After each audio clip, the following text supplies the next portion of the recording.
Қайырлы кеш, құрметті оқушылар. Бүгін біз сіздермен биосфера, экожүйе, популяция тарауын бастаймыз. Бұл бізде соңғы тараулардың біреуі. Так, бұл жерде жалпы популяция қалай түзіледі, қалай тірі қалады, экожүйе қандай түрлерге бөлінеді, қызыл кітаптар туралы, биосферадағы элементтердің айналымы туралы, жалпы көп тақырыптарды бұл жерде қозғаймыз. Экология туралы деген сияқты. Енді соны тесттермен жайлап талдап жүріп бұл тақырыптарды ашайық.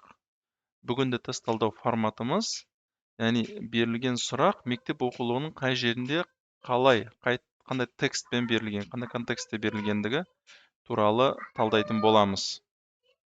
Кеттік. Бірінші, продуценттерге жататын ағза. Продуценттер бұлар бізде өсімдіктер, немесе бір сөзбен фотосинтез процесін жүзеге асыратын ағзалар деп білсек болады.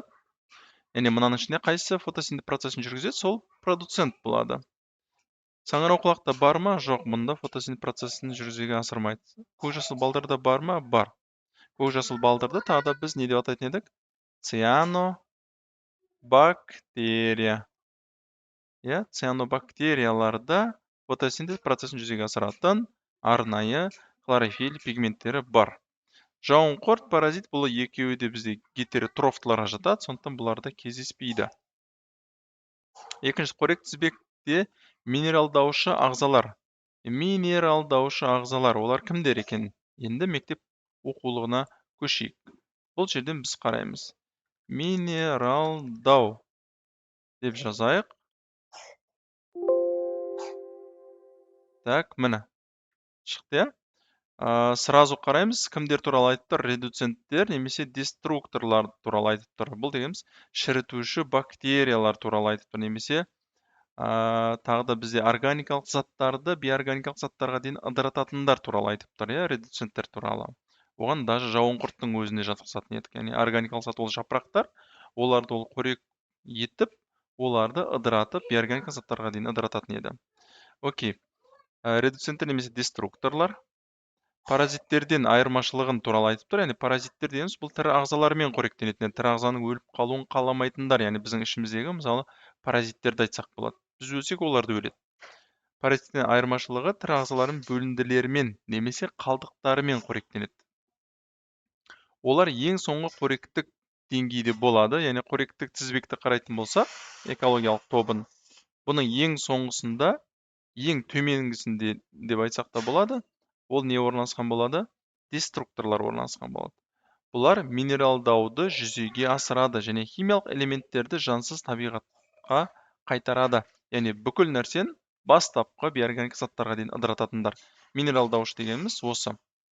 Демек, жауап кімдер болады? Ол редуценттер болады екен. Редуценттер екінші атауы не деп атады? Деструкторлар. Консументтер дегеніміз бұл органикалық затпен қоректенетіндер. Олар жануарлар, барлығы.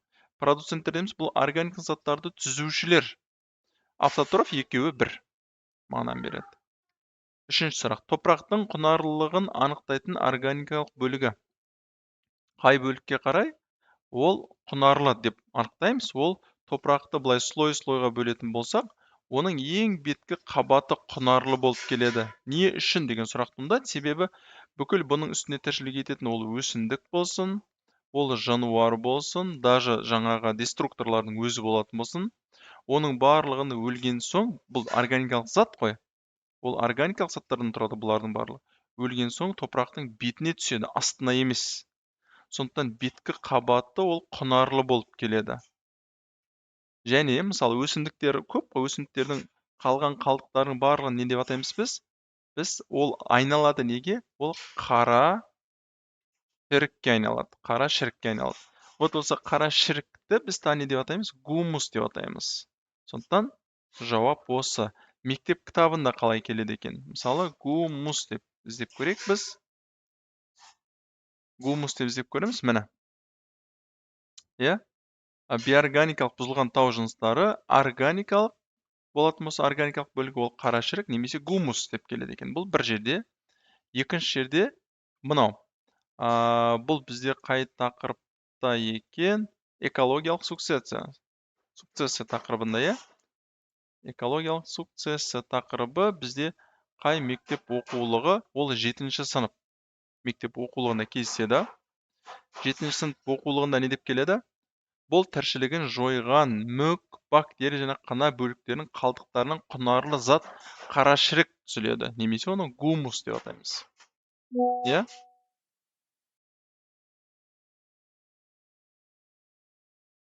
Так. Дальше.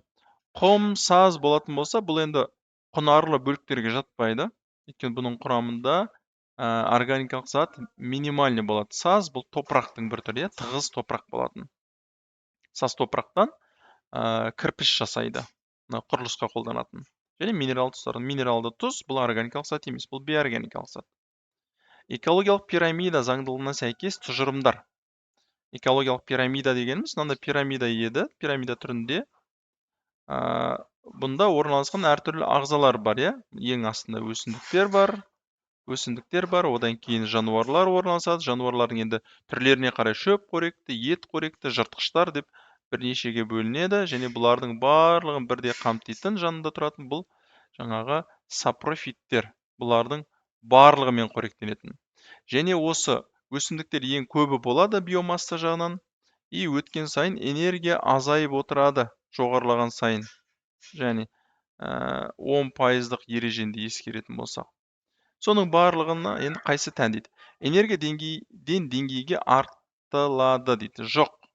Наоборот, артпайды, бұл кемейді деңгей өткен сайын пирамиданың ұшы жіңішкереді, то есть азаяды, энергия азаяды. Пирамиданың 10-15 буыны болады дейді. Жоқ. Пирамиданың 10-15 буыны болмайды, бұның бір 5-6 буыны болуы мүмкін. Смотря, цепочкамен қарайтын болсақ. Ол, допустим, бүркіт деп айтатын болсақ, бүркітке дейін қаншауы бар? Ол өсімдікпен қоректенетін мысал үшін шегірткемен қоректенетін құрбақа, құрбақамен қоректенетін жыланмен қоректенетін бүркіт. Сонда 5 болды, иә? Енді осының барлығымен қоректенетін 6-шысы ол жаңағыдай өлекселермен қоректенетін сапрофиттер болды, деструкторлар. Энергияның басым бөлігі жылу түрінде бөлінеді. Иә, осы. Өйткені Гиндельманның қандай ережесі бар еді? 10%-лық ережесі бар еді. Ол дегеніміз, бір сатыдан екінші сатыға өткен кезде 10% энергияны ғана материя түрінде алады. То есть, денесінде органикалық заттарды түзеді. Денесінде масса түрінде алады 10%. Бұл 10% еще анандай емес қой, постоянно 10% қатып қалған. Бұл максимум болуы мүмкін 10%. То есть, ол 7, 6, 5% болуы мүмкін.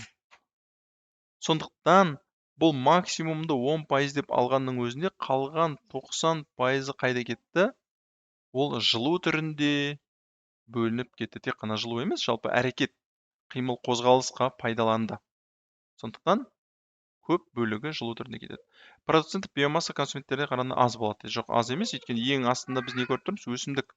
Демек, пирамиданың ең астында ең үлкен бөлігі орналасады. Сондықтан ол ең аз емес, ең көп бөлігі болуы керек еді. Так, келесі сұрақ көшеміз. Уақыт бірлігіндегі туу және өлім арасындағы айырмашылық. Мысалы, қандай да бір уақытты алдық. Мысалы, бір жыл. Бір жылда қандай да бір торғайлардың несін алдық? Туу мен өлім арасында айырмашылық. Мысалы, туу 1000 болды, бірақ өлім бұл 800 болды. Демек, арасында не болды? Айырмашылық болды. Қанша? 200-ге өсті ол торғайдың саны. Бұл не деген сөз? Бұл популяцияның өсімі деген сөз. Түсінікті ғой? Демек, жауап популяция өсімі болады. Ал мектеп кітабында не нәрсе бар екен? Бұны не деп іздейміз? Туу деп іздеп көрейін. Міне, өсім. Уақыт бірлігіндегі туу мен өлім арасындағы негізгі айырмашылық. Түсінікті? Бұл популяция көрсеткіштері және сипаттама тақырыпшасында. Ол бізде 55-ші параграф. Популяция, оның экологиялық сипаттамасы. Бұл бізде қай кітапта келеді? Бұл 8-ші сыныптың 55-ші параграфында келеді екен. Міне осы. Яғни популяцияның әртүрлі көрсеткіштері. Онда туу бар, өлім жітім бар, өсім қарқыны бар, жастық құрам бар. Мына жерде басқа варианттарын соны айтып тұр, иә? Популяция саны дейді. Яғни популяцияда не нәрсе? Ондағы жалпы көбейе алатын, ұрпақ қалдыра алатын нелері саны. Популяциядағы жануарлардың өсімдіктердің қандай популяция соған қарай. Популяция тығыздығы дегеніміз қандай да бір ареалда тіршілік етеді. Мысалы, қандай да бір зонаны аламыз. Осы жерде мысалы кекілік құсы тіршілік етеді екен. Және осы квадрат километрге неше кекілік сәйкес келеді? Мысалы 4 болуы мүмкін. Демек, оның тығыздығы 1 квадрат километрге 4 деген сияқты. Так, өсім қарқыны дегеніміз ол мынау. Міне, жастық құрамы бойынша өсім. Бұл нені білдіреді? Қаншалықты жас болатын болса, жаңа кекіліктердің жалпы жастық құрамы қаншалықты жас болатын болса, демек, өсім қарқыны көп деген сөз. Ал жастық құрамы ол жасы үлкен болатын болса, ал жастар жаңадан көбейгендер аз болатын болса, бұл өсім қарқыны төмен деген сөз. Өйткені соңғы уақытта олардың көбеюі азайып кеткендігін білдіреді. Өте көп ұрпақ беретін, бірақ оларға қамқорлық жасамайтын стратегия. Яғни бұл тірі қалу стратегиясы. Тірі қалу стратегиясының екі түрі бар. R стратегия және K стратегия. Бұны қалай жаттап алсақ болады? R кішкентай әріппен жазылып тұр ма? Демек, ол ұсақ деп жаттап алсаңыз болады. K үлкен әріппен жазылып тұр ма? Демек, ол ірі деп жаттап алсақ болады. Екеуі бір-бірінен айырмашылықтанады. Бірақ нақты мына жануар K стратегия, мына жануар R стратегия деп нақты айту қиын, бірақ сонда да кейбір ағзаларды біз K стратегиясына, кейбірін R стратегияны жатқызамыз. Мысалы үшін, бізде сұрақты сұрап тұр. Өте көп ұрпақ беретін болса, ол R стратегиясына тән. Ал ұрпақ саны аз болатын болса, мысалы, пілдер 1-2 жылда бір не істейді? Бір төлдейді және бұны ұзақ уақыт қамқорлығына алып, оны баптап өсіреді. Бұл демек K стратегиясының негізгі белгісі. Ал көп бала туып тастап, оларға қамқорлық жасамайтын болса, оны біз R стратегиясы деп атаймыз. S деген стратегия жоқ. S деген стратегия жоқ. Бұл сигмоидты көбею қарқындылығына байланысты S және J деп айтады. Ол қисық сызықтарға байланысты. Так. Енді мектеп оқулығында қай жерінде? Бұл бізде 11-ші сыныпта береді. R деп жазайық. Міне. Тірі қалу стратегиясы. Тірі қалу стратегиясы 11-ші сыныпта берілген. Яғни бұны бірінші болып ұсынған Дарвин, ал оны одан кейін ары қарай дамытқан ол Шмальгаузен болады. Сөйтіп олар қысқасы екіге бөлді. Біріншісі R стратегиясы. Бұл яғни түрге өте көп жағымсыз фактор, жыртқыш, паразит, соларға бәсекелестік және қолайсыз табиғат жағдайына әсер еткен жағдайда байқалады. То есть, мысалы, бактериялар жатқызамыз мынаған. Бактериялар өте тез көбейеді, өте көп ұрпақ қалдырады, бірақ қандай да бір жағымсыз фактор болатын болса, олар қырылып кетеді. Сондай жағдайда, мысалы, миллиарды қырылды, соның ішінде біреу-екеуі аман қалу шансы болады. Вот сондай ағзаларда R стратегиясын ұстанады. Ал жағымсыз фактор оларда өте аз деп айтатын болсақ, мысалы, табиғи сұрыптау ретсіз болмайды. Өте баяу жүреді, біркелкі жүреді. Және бұлар ортаға жақсы бейімделген болып келеді. Мысалы, жаңағы піл. Ортаға бейімделген, оларда қамқорлық жасайды, ұрпағын аз дүниеге алып келеді. Олардың барлығын біз K стратегиясын жатқызамыз. Енді жалпы мектеп оқулығында қандай ағзаларды жатқызған? Соны қарайық. Так, міне. Сонда да пілдер, адам тәрізді маймылдар, теңіз сүтқоректілері, мысық тұқымдастарына жататын ірі жыртқыштар, бұлар K стратегиясына тән. Демек, мыналар бізде K стратегиясы. Ал тышқан тәрізді кемірушілер көп ұрпақ алып келеді ғой. Жәндіктердің көптеген түрлері, мысалы, бүрге, көкқасқа, шегіртке, таракан, бұлар үшін R стратегиясы тән. Демек, мектепте нақты кейбір жануарларды бөліп қойған. Мынау R, мынау K стратегиясы деп. Сондықтан сол ағзаларды біз белгілей аламыз. Өте көп ұрпақ алып келетін, демек ол бізде R стратегиясы. Ары қарай. Бұршақ тұқымдас өсімдіктер мен түйнек бактериялардың қарым-қатынасы. Бұршақ тұқымдастар және түйнек бактериялардың қарым-қатынасы. Так, бұл қайсы болады? Мутуализм ба, бәсекелестік ба, кооперация ма, нейтрализм ба? Так, бірінші әрқайсысын бір жеке-жеке талдап шығайық. Я? Мутуализм дегеніміз бұл симбиоз. Симбиоздың ең негізгі түрі деп айтсақ болады. То есть бұл екі бір-бірінсіз тіршілік ете алмайтын ағзалар арасында болатын селбестіктің бір түрі. Мысалы, бұған жатады қына. Қына неден тұрады? Қына екі ағзадан тұрады. Ол саңырауқұлақ плюс балдыр.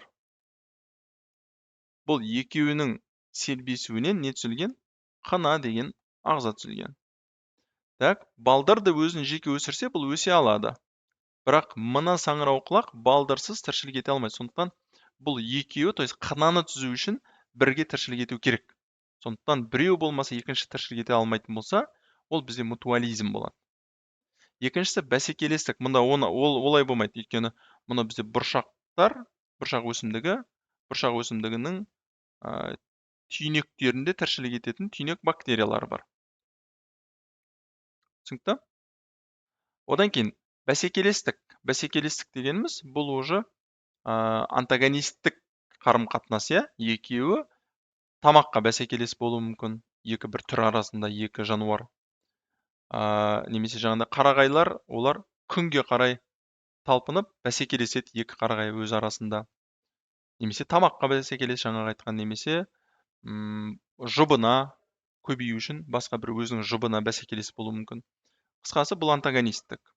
Бұл жағымды емес қарым-қатынас түрі. Кооперация деген бар. Кооперация вот осы бізде жағымды қарым-қатынас түріне жатады. Біреуіне екіншісі пайдалы. Екеуі бір-біріне пайдалы. Бірақ бір-бірінсіз тіршілік ете алады ма? Бір-бірінсіз тіршілік ете алады. Бұны біз кооперация деп атаймыз. Нейтрализм дегеніміз бір-біріне қатысы жоқтар. Мысалы, өсімдік пен жыртқыш. Мысалы, шөп өсіп тұрған гүл және жыртқыш. Жыртқыш өсімдікті жей ме? Жемейді. Өсімдікті жыртқыш тозаңдандыра ма? Жоқ. Демек, бір-біріне қатысы жоқ, екеуі бірде бір уақытта тіршілік ете алатын болса, бұны біз нейтрализм деп атаймыз. Бір-біріне қатысы жоқ. Мектеп оқулығында не жазады, соны қарайық. Мысалы, міне, кооперация. Нақты селбестік. Екі ағза ішінде пайдалы қарым-қатынастың түрі. Құстар, тұяқты жануарлар бір-бірінің паразиттерін жейді. Яғни құстар паразиттерден жейді, тұяқтылардың. Және солармен қоректенеді. Бұл оған пайдалы ма? Екеуіне де пайдалы. Немесе таңқышаян мен маржан полиптері. Таңқышаян маржан полиптерін үстіне арқалап алады, басқа жерге тасиды. Маржан полиптер қозғалмайтын еді, оны таңқышаян қозғалтатын болды. Пайдалы ма? Иә. Таңқышаян қандай пайдасы бар? Маржан полиптері оларды қорғайды. Қысқасы, екеуі бір-біріне пайда келтіреді. Бірақ бір-бірінсіз тіршілік ете алады ма? Иә, тіршілік ете алады. Бұны біз кооперация деп атаймыз. Оның ішінде міне келесі абзац жазады: азот түзуші түйнек бактериялар мен бұршақ тұқымдас өсімдіктерінің селбесуі жағымды қарым-қатынасқа мысал бола алады. Демек, осы бізде нақты селбестіктің ішіне бұны да жатқызған екен. Демек, дұрыс жауабы не болады? Ол кооперация болады. Ортаның шектеуші факторына ағзаның бейімделу диапазоны. Яғни бұл бізде бейімделушілік тақырыбы, адаптация тақырыбы, иә? Адаптация. Онда не нәрсе бар? Мына терминдердің барлығын тоқталып кетейік. Бізде тіршіліктің төзімділік шегі бар. Оның минимум бар, оның максимум бар. То есть, мысалы, қандай да бір өсімдік, мына жерде, мысалы, қылқан жапырақты шыршаны алайық. Оның суға байланысты, яғни құрғақшылыққа байланысты минимумы бар. То есть, минимум мына су болса, ол тіршілік ете алады. Және максимум бар, то есть, болотаның үстіне тұрып тіршілік ете алмайды. Максимум бар бұның. Сол бізде су ең көп мөлшері максимум, су ең аз мөлшері минимум.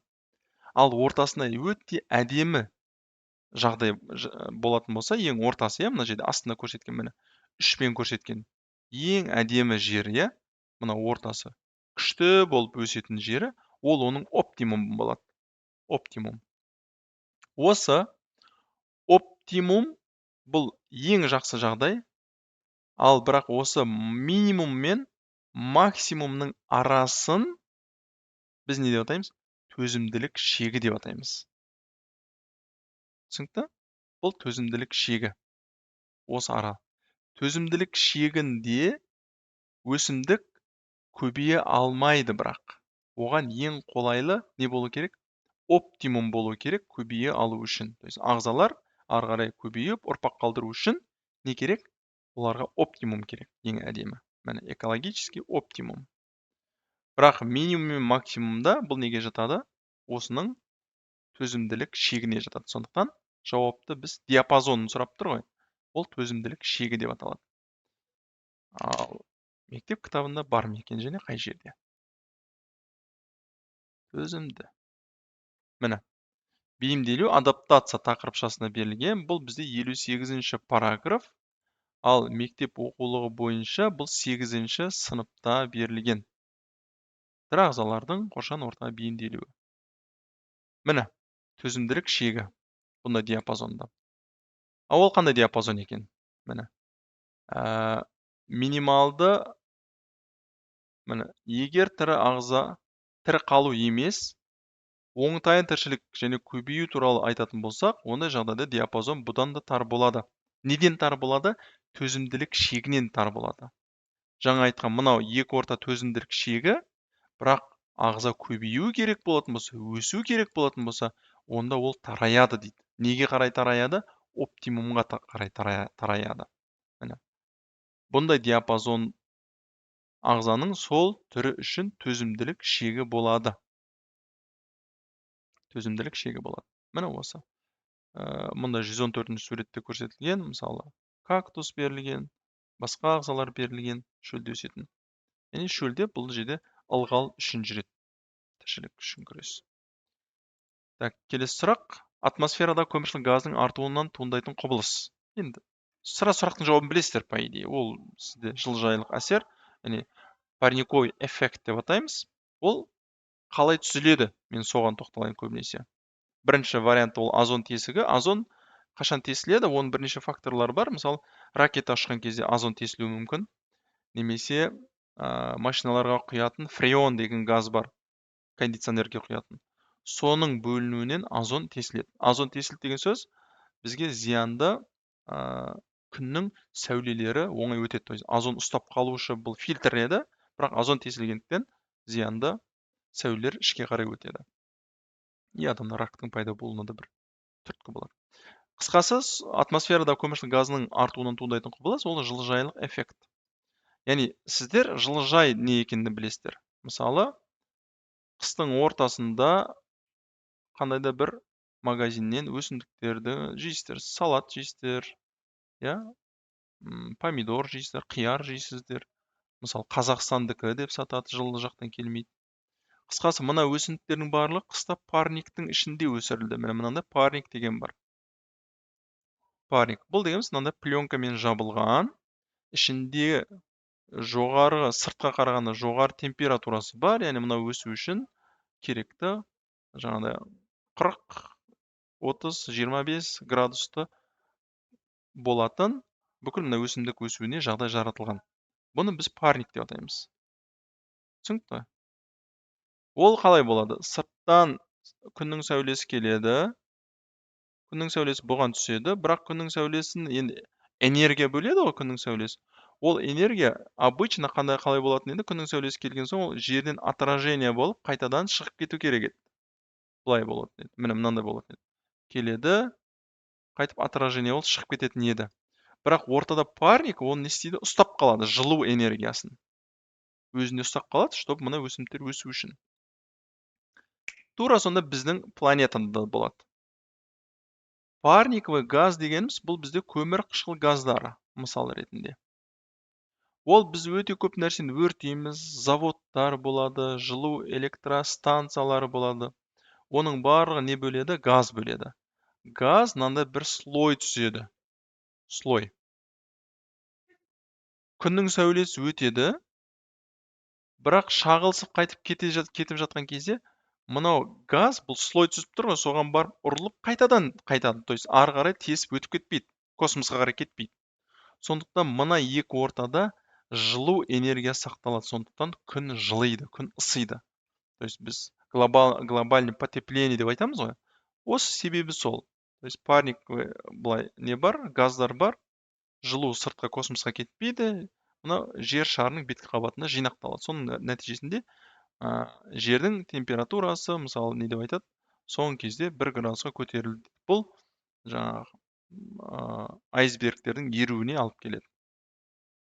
Қысқасы осы. Жылжайлық эффект. Қышқыл жауын дегеніміз не? Бұл дегеніміз, мысалы нефттің жануы, пластмасса жаңағыдай. Соның жануынан не істейді? Газдар жоғары көтеріліп, ол ауа мына бұлттағы сумен әрекеттесіп қышқыл түзеді. Сол қышқыл, бұлтта ғой енді ол қышқыл, не болып жауады? Жаңбыр болып жауады.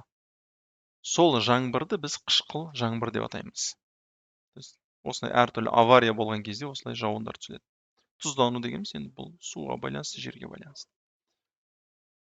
Так, келесі сұрақ, 10-шы сұрақ, геометриялық прогрессия бойынша жүретін популяция өсімі. Бұл 11-ші сыныптың тақырыбы. Қай жерде айтылады? Жаңағы тірі қалудың R стратегиясы мен K стратегиясын айтқан жерде сол кезде айтып кетеді. Яғни ағзалардың өсуі. Оны мына графикті беріп кетеді. Өсімнің түрлі қисық сызықтары. Қызыл сызық сызықтық, то есть нормада сызықтық болатын болса, тура былай жүреді.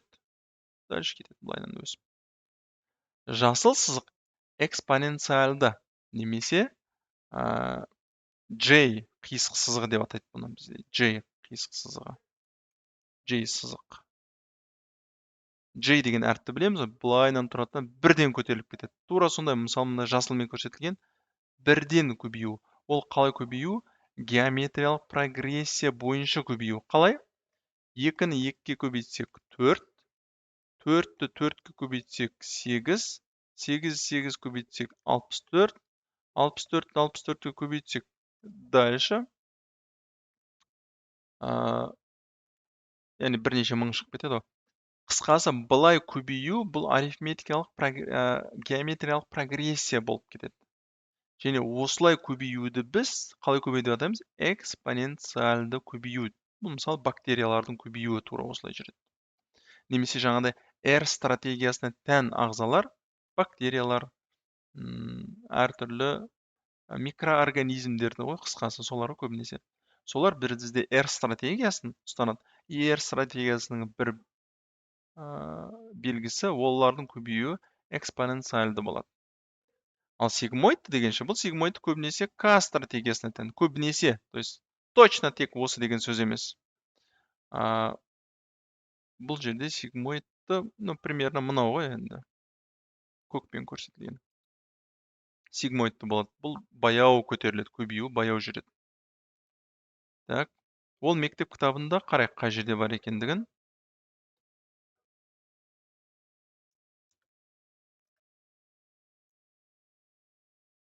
Міне, популяцияның экспоненциалды және сигмоид қисық сызықтары. Міне көрсетілген.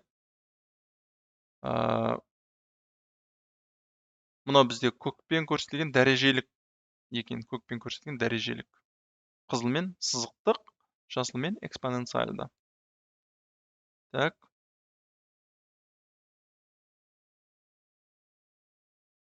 Так, мұнда 16-ны 8 көбейткен екенбіз. Окей, хорошо. Мұнда, кстати, 4-ке 4 көбейтсе, мына жерде мен қателесіп кеттім. Бәсе неге дұрыс шықпай қалды?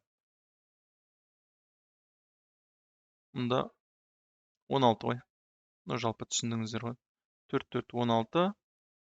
И 16-ны 16 көбейтеміз. Ол 256 и так далее. Так, міне. Екеуі. Мұны бізде сигмоидты жайлап көтеріледі, ал мұны бізде экспоненциалды өте жылдам және жоғары көтеріледі. және бұның мына екеуінің бір-біріне айырмашылығы, мұнда үстірт деп аталады, ең үсткі мына неге платоға шығуы. Бұл жерде сигмоидтылар осы жерде қалады. Жайлап, то есть ары қарай ресурс аз болатын болса, жайлап көбейеді. Соны ұстап тұруға тырысады.